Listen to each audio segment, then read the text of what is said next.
Kung bibilangin natin ang 10,000 pagpapala na ibinibigay ng Diyos sa atin araw-araw, makikita na walang bagay na hindi dapat na ipagpasalamat.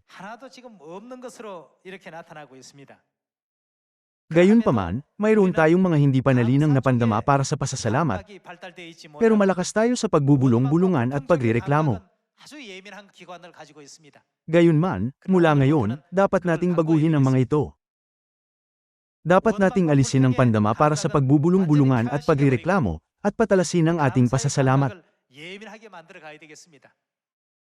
Kahit sa maliliit na bagay, dapat nating sabihin, "Salamat, Ama at Ina." Hinayaan ng Diyos na malaman natin ang bagong tipan, at maunawaan sina Ama at Ina. At hinayaan tayong masipag na mangaral ng Ebanghelyo upang matipon ang mabubuting bunga sa langit.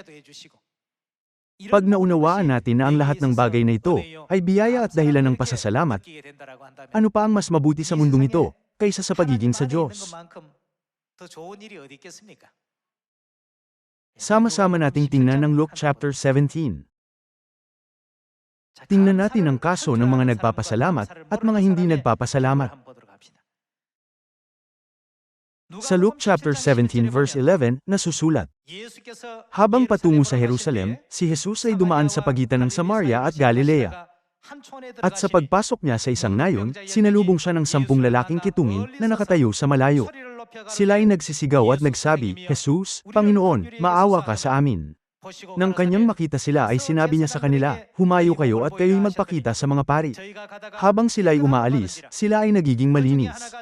Nang makita ng isa sa kanila na siya'y gumaling na, siya ay bumalik na pinupuri ng malakas na tinig ang Diyos. Siya ay nagpatira pa sa paanan ni Jesus na nagpapasalamat sa kanya. Siya ay isang Samaritano. At nagtanong si Jesus, "Hindi ba 10 ang nalinis? Nasaan ang 9? Wala bang natagpo ang bumalik at nagbigay papuri sa Diyos, maliban sa dayuhang ito?" At sinabi ni Jesus sa kanya, "Tumindig ka at humayo. Pinagaling ka ng iyong pananampalataya." Ang ketong ay isang kakilakilabot na karamdaman. Ang mga ketungin ay tumanggap ng biyaya mula kay Jesus, at ang 10 ay napagaling. Tunay itong gaya ng isang himala. Ito rin ay kamangha-mangha. Walang gamot ang nakapagpagaling ng karamdamang ito, pero ang 10 ay napagaling sa pamamagitan ng dakilang kapangyarihan ng Diyos. Sa ganitong panahon, ano ang gagawin niyo sa biyayang ipinagkaloob sa inyo? Hindi ba lahat ng tao ay magsasabi ng salamat at magbibigay ng pasasalamat at luwalhati sa Diyos? Gayunman, 9 sa kanila ay kumapit kay Jesus noong nasa matinding pangangailangan sila, at nang napagaling na sila, kumilos sila na tila kusa itong natural na nangyari.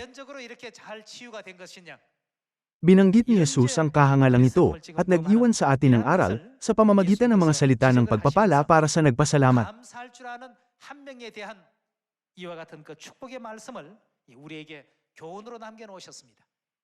Araw-araw, nakakatagpo tayo ng mga bagay na mas mahimalang kaysa sa mga ketungin, na napapagaling sa kanilang mga karamdaman. Gayunman, ilang beses tayo nagpapasalamat sa Diyos sa isang araw. Ilang beses niyo itong ginagawa? 1 o 2 beses?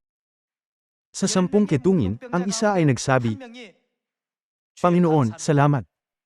Dahil sa iyong biyaya, ako ay gumaling ngayon.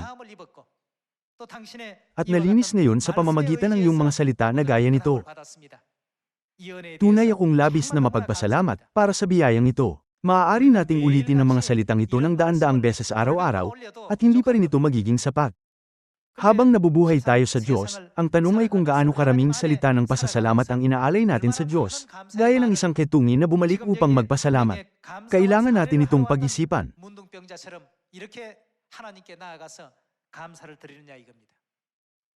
Mas madalas tayong namumuhay, gaya ng 9 na hindi na bumalik upang magpasalamat. Mula ngayon, isa-isa nating bilangin ang bawat isa sa 10,000 pagpapala na ibinigay ng Diyos sa atin, at tiyakin na walang sitwasyon ng pagbubulong-bulungan, pagrereklamo, kawalang kasiyahan, o kawalang pasasalamat sa harap ng Diyos.